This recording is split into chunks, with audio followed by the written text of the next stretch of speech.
सोच रहे हैं कि ये माइंड स्पेस जो चल रहा है क्या, ये आर ई आई टी है क्या? तो पहली बार कुछ तो नया कुछ आ रहा है, राइट?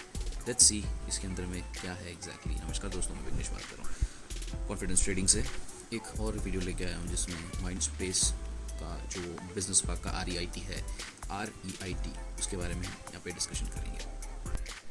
अगर आप देखोगे REIT का फुल फॉर्म, REIT होता है real estate investment trust. Under REIT regulation mind space को इन्वेस्ट करना होगा मिनिमम 80% उसकी वैल्यू का जो भी एसेट्स रहेंगे इन कंप्लीट टू रेंट और इनकम जनरेटिंग प्रॉपर्टीज़। और एक चीज़ जो REIT रेगुलेशंस होगा वो इम्पोज करेगा रेस्ट्रिक्शन ऑन सर्टन इन्वेस्टमेंट्स, जो इन्वेस्टमेंट वेकेंट लैंड में होगा, एग्रीकल्चर लैंड या मॉर्गेज। उसके अलावा मॉर्गेज बैक्ड सिक्योरिटीज़ और assets located outside India. Basically इस रेगुलेशन के मुताबिक उस पोर्टफोलियो को, जो पोर्टफोलियो आएगा माइंड स्पेस REIT के पास, वो उनको एज पर रिक्वायर मेंटेन रखना पड़ेगा 3 सालों के लिए, जब से वो परचेज ऑफ कंप्लीशन करते हैं तब तक। अगर इन्वेस्ट करने के पहले ये चीज़ देखेंगे उसके अंदर में किस किस तरह की एसेट्स है, ओके, और कहाँ से बिजनेस मिलता है। बेसिकली अगर आप देखोगे इसके पास में क्वालिटी ऑफ पोर्टफोलियो है मुंबई, हैदराबाद, पुणे और चेन्नई में। जो बिजनेस पार्क्स मुंबई में है उसके जैसे मैं सामने आपके स्क्रीन में दिख रहा है, Mindspace business park REIT, Mindspace Airoli east business park, Mindspace Airoli west business park, Paradigm Mindspace Malad और स्क्वायर BKC2। उसके साथ ही इनके पास में पुणे में, चेन्नई में और हैदराबाद में अच्छी खासी प्रॉपर्टीज़ है, जिससे कि उनको जो टर्नओवर और जिसमें प्रॉफिट्स आते हैं वो वहाँ से उनके पास में आ जाते हैं। अगर करंटली आप देखोगे टोटल लीजेबल एरिया जो माइंड स्पेस के पास फिलहाल में है वो मुंबई में है 12.1 मिलियन स्क्वायर फीट, हैदराबाद में सेकेंड में है जो है 11.6 मिलियन स्क्वायर फीट हैदराबाद में, 5 मिलियन स्क्वायर फीट पुणे में है और 0.8 मिलियन स्क्वायर फीट चेन्नई में है। अगर फिलहाल में फ्यूचर कंस्ट्रक्शंस के बारे में बात करूँ मैं तो 2.8 मिलियन स्क्वायर फीट जो है अंडर कंस्ट्रक्शन और 3.6 million square feet future construction है जो आने ही वाला है। अगर आप इस मामले पे देखोगे तो ये जो कंस्ट्रक्शन होगा माइट एज वेल कि स्लो डाउन हो सकता है because of covid situation, but ये भी इम्पैक्ट करेगा जब लीज प्रॉपर्टीज़ के बारे में जानकारी प्राप्त होगी और उसके हिसाब से यहाँ पे बढ़ेगा। तब कंपनी फिनेंशियल्स के बारे में अगर नज़र डालेंगे तो 31 मार्च 2020 तक इसका एसेट जो थे वो 1,12,224 मिलियन रुपीज़ था, जो 31 मार्च 2020 के हिसाब से।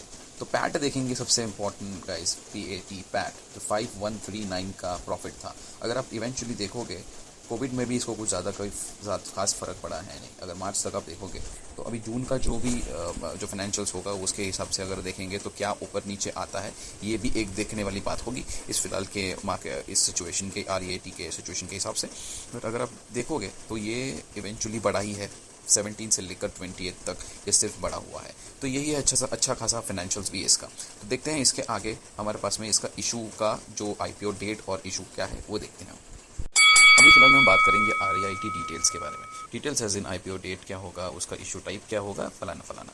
तो अगर आप देखोगे IPO डेट जो होगा वो जुलाई 27 को है, 20 से जुलाई 29 को है। अगर आप देखोगे जुलाई 27 को ऑलरेडी 0.37% का बुकिंग हो गया है इस डिटेल्स इसका बुकिंग का।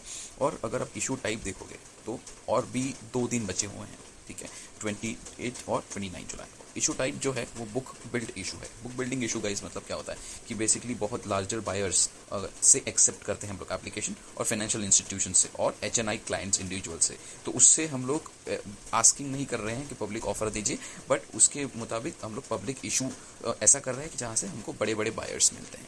इशू साइज़ अगर आप देखोगे तो 4,500 करोड़ का इशू साइज़ टोटल है। उसमें से जो फ्रेश इशू जो आने वाला है वो 1,000 करोड़ का आएगा। और OFS ऑफर फॉर सेल जो एग्जिस्टिंग क्लाइंट्स के पास में है, एग्जिस्टिंग प्रमोटर्स के पास में है, वो 3,500 करोड़। फेस वैल्यू भी डिस्क्लोज नहीं किया हुआ। IPO प्राइस तकरीबन आएगा 274 से 275 रुपीज़ के आसपास में आएगा। मार्केट लॉट 200 शेयर्स का होगा, मिनिमम ऑर्डर 200 शेयर्स का होगा। और उसके साथ ही लिस्टिंग होगी BSE और NSE के इसमें, और मार्केट कैप होगा अराउंड 23,675 करोड़। तो 23,000 करोड़ का मार्केट कैप होगा। या हम इसके बाद में हम ये डिस्कस करते हैं कि एग्जैक्टली ये जो टोटल अमाउंट आएगा अगर आपको लेना है तो कितने प्राइस में आएगा। वो आएगा 55,000। अगर आप एक लॉट के लिए ये करते हो, एक लॉट के लिए बाई करना चाहते हो, तो तकरीबन 55,000 का एक अमाउंट आपको पेमेंट करना पड़ेगा, जिससे आपको एक लॉट मिलेगा। नेट इशू अगर आप देखोगे तो नेट इशू में इंस्टीट्यूशनल इन्वेस्टर्स तकरीबन 75% नेट ऑफर हमको मिलने वाला, नेट 75% ऑफ ऑलरेडी उनके पास में चला जाएगा, वो बाई कर सकते हैं। और 25% ऑफ नेट ऑफर जो नॉन इंस्टीट्यूशनल इन्वेस्टर जैसे कि आप और मैं, वो इस पर बिड करेंगे। और इसके साथ ही हम और जानकारी देखेंगे, इसके साथ ही इसके अंदर में कितना तकरीबन कितना सब्सक्रिप्शन हुआ है। टोटल सब्सक्रिप्शन हुआ है 0.37 टाइम्स ऑलरेडी हो चुका है until 27 July, the first day of the subscription.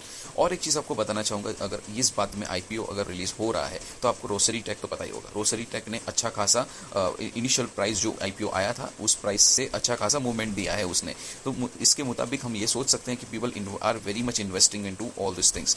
So I think अगर आप डिबेट भी करते भी हो तो इससे आपको मूवमेंट मिल सकती है। ये मेरा निजी डिसीजन है, निजी एनालिसिस है। आप अपना डिसीजन आपके फाइनेंशियल एडवाइजर्स के मुताबिक लीजिएगा।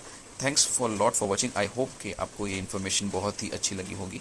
इससे ज़्यादा इन्फॉर्मेशन और लेके आऊँगा guys. Thanks lot for watching. आप घर पे रहिए, सुरक्षित रहिए। Have a good day. Subscribe to the channel, share as many as you can. Thanks a lot.